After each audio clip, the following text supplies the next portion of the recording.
Hey gang, back here at the Scruggs table again. Yep, here we go. We talked about in the last video some of the things that we discovered after doing the budgeting for 90 days. And we're at 90 days. And our first budget we did what Dave said, handwritten budget. And you know, there's a lot of people that love the spreadsheets, that love Excel.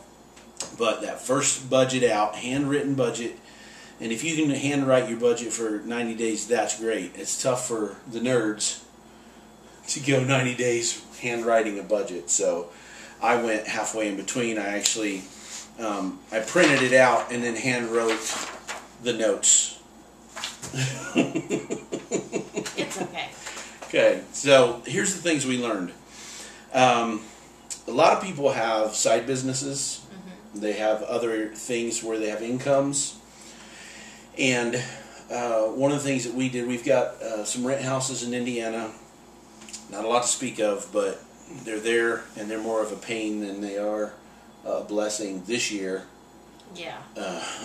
They about took us under this year. It was pretty bad this year. But we are on top of that now, and what we did was we separated those from our personal bills, personal expenses, and we've got an account. Checking account. So everything that comes from that goes into that account, and everything we have to pay to that goes out from that account, and it's completely separated. And I have a side business where I do web design and things like that. So that business I have always mixed, you know, server costs and everything. Like, well, honey, I got to pay for my server this month.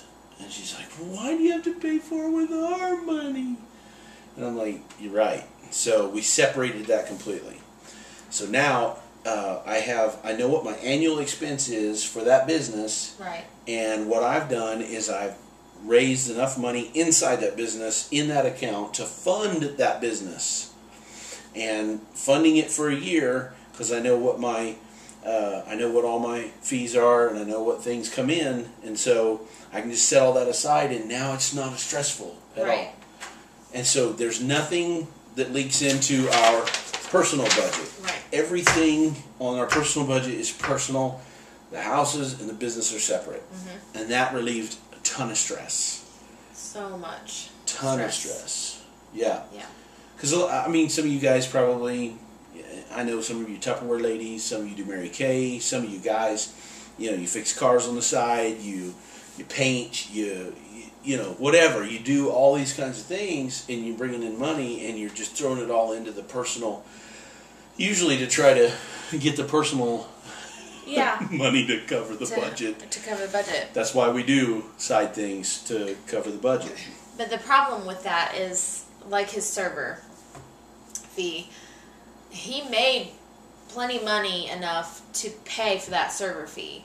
But see, I didn't think about it that way because he just put it into our account. So then I see this money, but he's got to take, you know, this chunk out but then it feels like he's taking from our money, like my money, you know, for my food budget or whatever. Like we don't have that much money. Well, his business made that much, so just for a sanity standpoint. Yeah. Being able to separate things. And I've heard people say this for years and years and years and years. I've watched entrepreneurs on TV say it. I've watched, you know, people that are mentoring other people say it. Yeah. And they've always said it. But for some reason, I just never did it because I was like, you know, because I'm not good at business. I'm good at doing business. Right. I'm not good at the business side of business. And I don't carry an accountant around in my back pocket all the time. So. And you're a good numbers guy, too. So you think that you have it in your head, I've got it all figured out, but even if you did, I didn't. And that's the thing, as good as I am with numbers and putting them in my head, it gives her no security for me to walk around with numbers in my head. And I feel good because I know where everything's going. But once we put it on paper, made a budget, it made all the difference in the world, separating all those things. And that is the best thing we've probably learned from this first 90 days of budgeting and following the Dave Ramsey's debt-free plan. We did baby step 1. We've paid off a couple of things for baby step 2 already. We're 90 days into it. And it feels good. And 90 days ago, we were stressed out. We were like, what in the world? And now it's amazing how we feel because we're structured and because everything is in its place. And she knows that she has the money for groceries. Yeah. The grocery budget is there. It's there. That she doesn't have to ask. She doesn't. Well, how much money do I have for groceries this week? It's there. There's not a question. We have the envelope system. We pull the money out. We put the cash in the envelopes, and I haven't gone over budget for at least 2 months.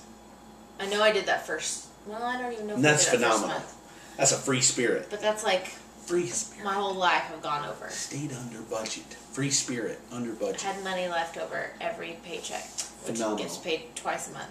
Yes. So anyway. Yeah.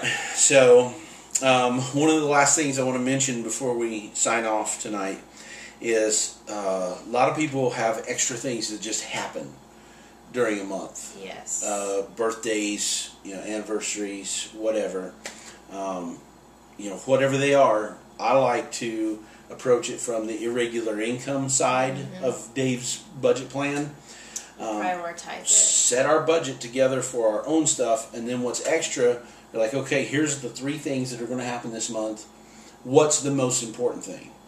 Well, then if you have side income like we do, then you can say, okay, as we make money, we will fund number 1 priority first, then we will fund number 2 priority second, and then if there's not enough money for number 3, it's 3rd priority anyway, it's not going to get funded. Yeah. And there's not money for it. So it's outside of your budget, so you don't have to worry about your bills, you don't have to worry about anything else. And understand, you got to get in your head what is priority and what is not priority. And that was the hardest thing for us, is just prioritizing. But as soon as you can prioritize and make sure you understand what's most important, not the boat, not the gun, maybe a chocolate chip cookie or 2. I'm just saying. Oh. I mean, yours could be Oreos. I mean, it could be, there's some things in life you just, because Dave says celebrate, right? Yeah. Milestone celebration. Can I share when we finally finished our last CD of the Financial Peace University, and I said, okay, we're done. That means we can celebrate, right? We hit a milestone. We just got done with Financial Peace University. Finish the class. That's a milestone. It's a milestone. Yes, we're good. Yeah. You made fun of me for that one. Yeah, I did. All right. Well, next time we're gonna break down some numbers, do some sample budgeting for you, and try to kind of show you some of the things that we thought of that a lot of people don't think about that may be helpful. Yeah. And also, if you guys want to throw back some information to us, what are some of the things that you did when you first started budgeting, or this may be the first time? What are some of the things you're wondering about? And let's work on this together and work through this, because I truly believe that if we all work on this together, we're all going to make a better future for our children. Yes. So, and if you don't have children, then you're going to make a better future for yourself. There ain't nothing wrong with that. That's right.